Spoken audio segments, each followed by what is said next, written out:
Sama kalau untuk pengajian ideologi kebangsaan ini kita tiga yang melaksanakan tiga BSNPG, KNPG sama bidang ideologi kekayaan Partai IPP, Partai Golkar. Sehingga kita akan melakukan kegiatan ini terus menerus sampai dengan tadi kayak Pak Idrus sampaikan bahwa harus ada khatamnya. Sehingga dari kehataman itu kita Partai Golkar, kader-kader Partai Golkar ini akan menguasai apa yang dimaksudkan dengan Golkar dan seterusnya untuk kepentingan bangsa dan negara. Silakan, Bang. Ya, saya sebagai Ketua Bidang Penguatan Ideologi Golkar mengucapkan terima kasih kepada rekan-rekan yang telah menginisiasi kegiatan ini ya, BSN, kita KNPG, terlebih lagi pada siar kita Pak Idrus Marhan dan juga tadi mendatangkan narasumber sinyal juga Pak Hebi Bune Zulkarnain. Saya kira ini satu kegiatan yang bagus ya untuk bagaimana kita pendalaman itu karena ini dilaksanakan secara rutin karena memang pemahaman ideologi ini tidak bisa dalam waktu singkat bisa ditangkap dan dihayati ya. Karena itu saya sekali lagi terima kasih atas semua inisiatif yang rekan-rekan sampaikan sehingga ini akan menjadi sebuah kegiatan yang rutin.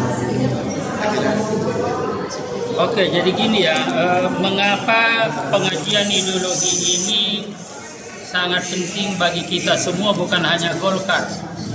Karena kita tahu semua bahwa fungsi Pancasila sebagai ideologi adalah perekat bangsa, adalah pedoman hidup dalam bermasyarakat, berbangsa dan bernegara.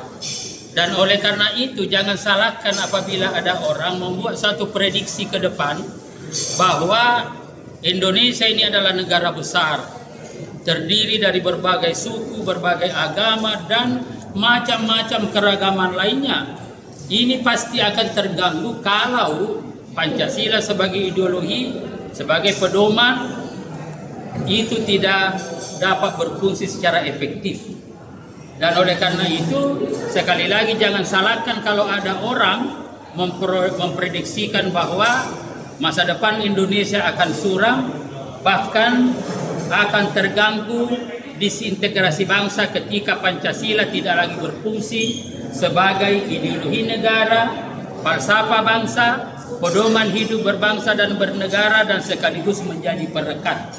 Dan itulah yang mendorong Partai Golkar bahwa bukan hanya Golkar tapi kita semuanya, salah satu cara kita untuk memelihara bangsa ini supaya tetap satu utuh, ideologi harus dipahami dan dihayati dan diamalkan oleh seluruh bangsa Indonesia. Saya kira itu hari ini. Apa?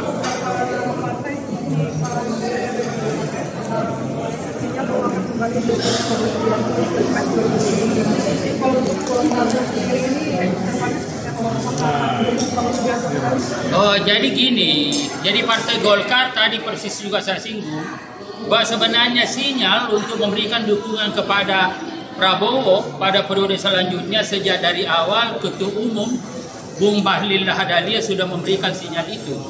Tetapi tentu melalui beberapa tahapan sesuai dengan ciri karakter Partai Golkar. Pada periode ini 2024-2009 kita anggap sudah selesai, baik secara politik, secara organisatoris, memberikan dukungan sepenuhnya tanpa syarat.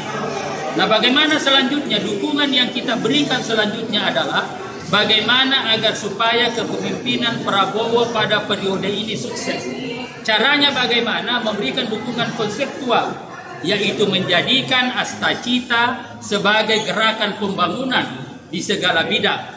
Nah, kalau ini dilakukan sebagai sebuah gerakan pembangunan ini berhasil, artinya secara politik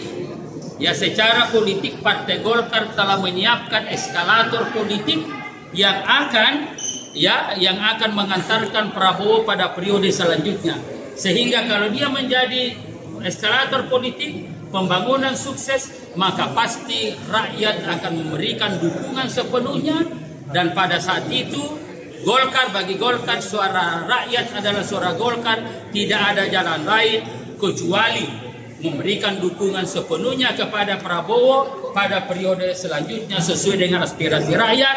Dan aspirasi rakyat itu muncul karena kepemimpinan Prabowo berhasil dan Golkar berada pada bagian terdepan dengan instrumen pembangunan Astacita sebagai gerakan pembangunan nasional.